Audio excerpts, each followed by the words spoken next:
en vivo, Canal 25, a esta hora de la tarde-noche. Doy las buenas noches a Pedro Benoit, con discapacidad visual.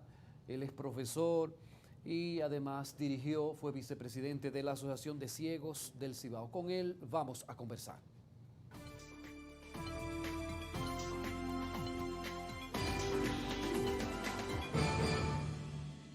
Pedro, buenas noches. ¿Cómo se siente? Gracias por venir.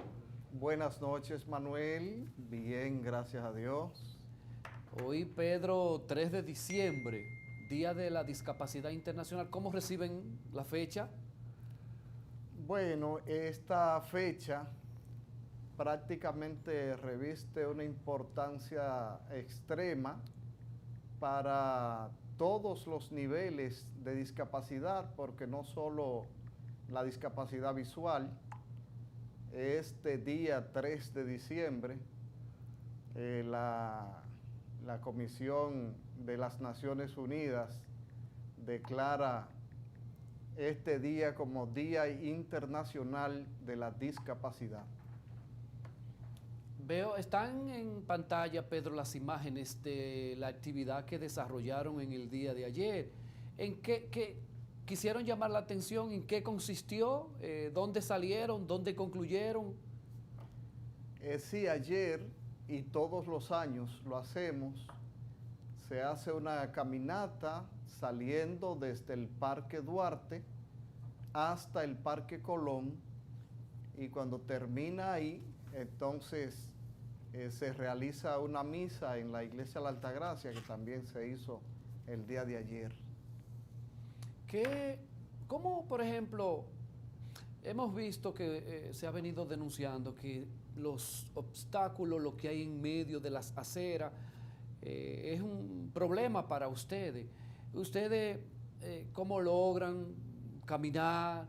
¿No han tenido el acercamiento con las autoridades para que ayuden a que se agilice, que las aceras estén despejadas? Debo decir que esos obstáculos son los que provocan que la discapacidad sea más intensa. Y sí, tenemos mucho tiempo luchando y se han logrado muchas cosas, pero faltan muchas, porque he comentado en otras ocasiones acerca de los obstáculos, que a veces es difícil para el que ve moverse en el centro de la ciudad. Entonces usted y los televidentes se imaginarán cómo será para nosotros que no podemos ver. Sí, sí. ¿Qué cantidad, Pedro, tenemos aquí, por ejemplo, en Santiago, de personas no videntes? ¿Tienen más o menos un dato, un estimado, un número? Bueno, en Santiago exactamente no tenemos ese dato. Yo espero que tal vez el censo ayude en esa parte, pero el número es importante y sobre todo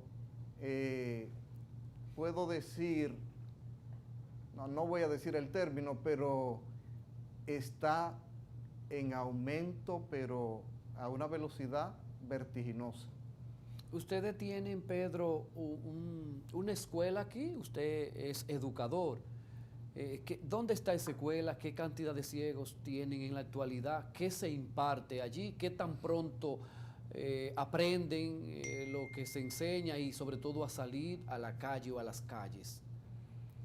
Muy bien, sí, estamos en la Asociación de Ciegos del Cibao.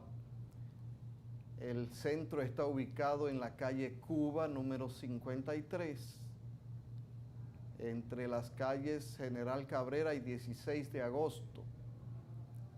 Ahí impartimos docencia a las personas con discapacidad visual en el área de braille,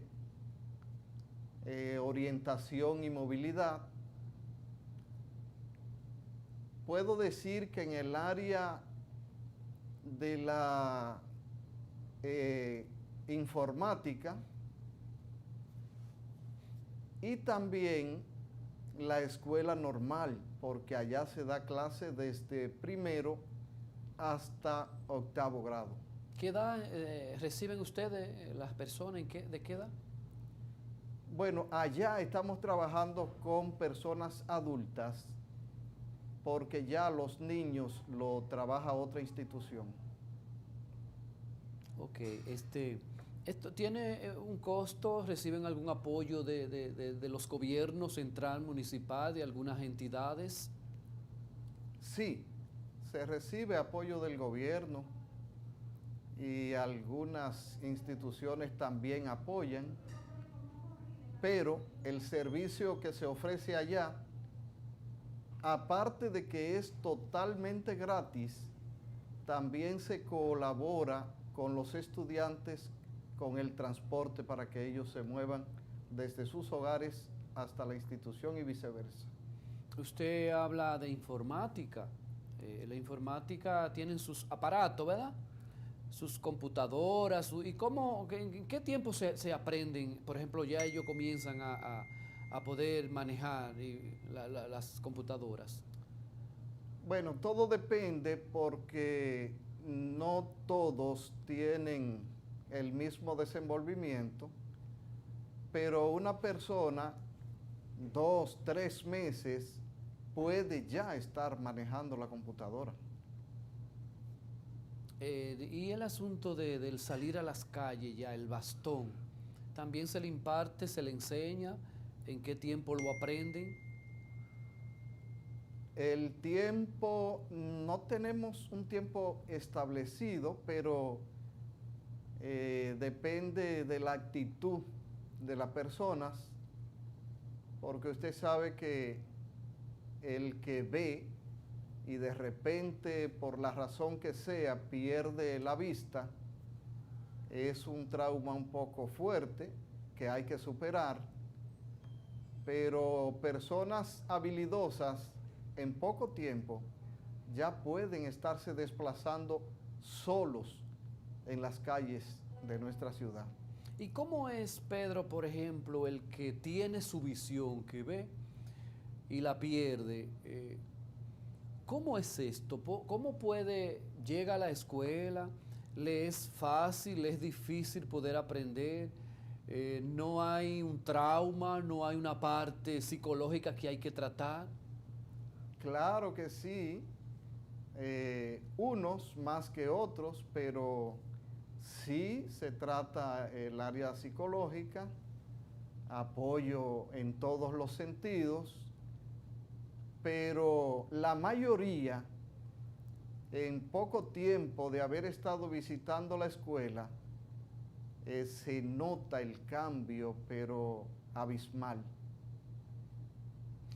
Pedro, estoy hablando con Pedro Benoit, él es de la Asociación de Ciegos del Cibao, es vicepresidente. ¿Cómo, por ejemplo, se hacen en el hogar? Pues, si la pareja son no videntes los dos, ¿cómo es esto? Porque es un poco complicado. Bueno, en mi caso, mi esposa ve, que me acompaña el día de hoy, está por ahí, pero yo tengo 2 hermanas, son ciegas, y son casadas, y sus esposos también son ciegos, y ellos se desenvuelven de tal modo, bueno, igual que cualquier otra persona con su vista. No me diga. Pero ¿y la estufa? Porque yo pienso en la estufa, para prender la estufa y que si ya está el alimento, si no está, si va y se produce. Eso que me da miedo, Pedro. ¿Cómo manejan eso? Mire, Manuel, en este mundo, por ejemplo, de la discapacidad, o nos lanzamos o definitivamente tenemos que arrinconarnos. Sí. Y la mayoría hemos optado por seguir hacia adelante y avanzando, y no como en los tiempos anteriores, tenemos el deseo de seguir siendo productivo a nuestra nación. Miren, en el caso de mis hermanas, cocinan, lavan, una actividad que, bueno, hasta yo la encuentro un poco incómoda, pero lo hacen, ellas planchan. No me diga. Y cocinan bueno, es bueno. Muy bueno, muy Oh. bueno. Y todos los quehaceres de la casa los realizan sin ningún tipo de problema. Lo de usted o ustedes y sus hermanas es un asunto hereditario. Es congénito, glaucoma. Ok. En el tiempo nuestro todavía la ciencia no estaba tan avanzada, porque en la actualidad el glaucoma, si se detecta antes de los 6 años, se puede corregir. Pero en el caso nuestro, cuando se detectó, pues es cuando ya se comenzó a manifestar la deficiencia, pero en el caso mío, ya la perdí total hace unos 7 años y me desenvuelvo prácticamente muy cercano a lo normal. ¿Fue muy duro para usted? ¿Difícil? ¿Veía y de pronto ya no veo? En mi caso no fue tan difícil porque ya cuando yo sentí que el problema se agravaba, entonces ingresé a la institución y comencé a prepararme. Cuando llegó el momento, yo estaba totalmente listo y seguí como que nada pasó. Ahora, hay otros que no es el mismo caso, porque la situación llega de repente y sí le da duro, hay que trabajar mucho con ellos, pero repito lo que dije hace un momento, la mayoría que están en la asociación pierden ese miedo y todo lo demás y continúan a hacer su vida prácticamente normal. Debo decir, Manuel, al principio, claro está, se le hace primero una visita a sus hogares, luego los familiares los llevan a la institución 1, 2, 3 veces y de ahí en adelante ya ellos comienzan a ir solos. Wow. Y Pedro, perdóneme, y entonces, por ejemplo, si va para la calle del Sur o la 30 de marzo, ¿y cómo sé que voy? ¿Cómo puedo tomar la calle del Sur? ¿Dónde, cómo? Y además le pregunto, dos en una, ¿cómo es el trato ahí con los conductores? ¿Lo ayudan la gente, la población, si necesitan, se detienen? Cuando yo sé que la luz me permite cruzar, ¿cómo es eso? Esta es una ciudad, yo puedo decir, maravillosa. Aparecen personas que puedo decir indeseables, Sí, sí. pero la mayoría son gente buena. Cuando estamos en la calle, llegamos a una intersección y vamos a cruzar, si el tránsito es muy abundante, yo llego a la esquina, me detengo, inmediatamente aparece una persona. ¿Va a cruzar? ¿Le ayudo? Sí, por favor. Siempre aparece El alguien. DGC colabora. Sí, mucho. Okay. Ellos siempre están muy pendientes y incluso hasta detienen el tránsito si es necesario y nos permiten el paso. ¿Cómo sabemos entonces, le reitero la pregunta, cómo sabemos que voy para la 30 de marzo, que voy para la Sabana Larga? Ese es el trabajo del hijo mío que también nos acompaña aquí. Él es el profesor de orientación y movilidad y ese es su trabajo. Primero que todo, se le enseña el nombre de todas las calles y la práctica, porque ellos hacen su práctica y luego que se conocen los nombres de todas las calles, a cualquier persona le puede suceder que en un momento dado puede desorientarse porque iba en un carro y se iba a quedar en un lado y el chofer lo dejó en otra. Sí. Pero inmediatamente pregunta, ¿dónde estoy? En tal, ok, ya. Inmediatamente nos ubicamos, pues ya seguimos nuestra ruta normal. ¿El bastón siempre está con usted o con ustedes? ¿El bastón es indispensable? para las personas ciegas, sí, el bastón se convierte prácticamente en los ojos. La persona ciega se mueve con el bastón y el oído. Por eso, y lo hago a modo de pedir la colaboración de la ciudadanía, porque cuando un ciego llega, por ejemplo, donde hay mucho ruido, eso provoca que uno no pueda ubicarse con seguridad. Ah, Sí, el ruido afecta mucho, porque es que usamos el oído y Sí. el tacto. ok. Y cuando el ruido no nos permite saber, por ejemplo, tengo que cruzar una calle, pero hay mucha bulla Sí, sí. y no escucho si viene un vehículo Ujú. o no, entonces ahí viene la indecisión. No me atrevo a cruzar porque no sé si viene un vehículo o no, porque el ruido no nos permite ubicarnos. Si tengo, Pedro, en el caso de usted o de ustedes, que viajar a un país, se llevan el bastón, pero y en aquel país yo no conozco. Quizás la movilidad, ¿cómo es? Bueno, ya ahí se necesita asistencia. Por ejemplo, yo viví la experiencia. Yo tomé un avión en el aeropuerto Cibao, Ujú. solo me fui, pero en el John F. Kennedy allá me estaba esperando mi hermano. Y Ok, sí, porque el área que son desconocidas, sí, sí.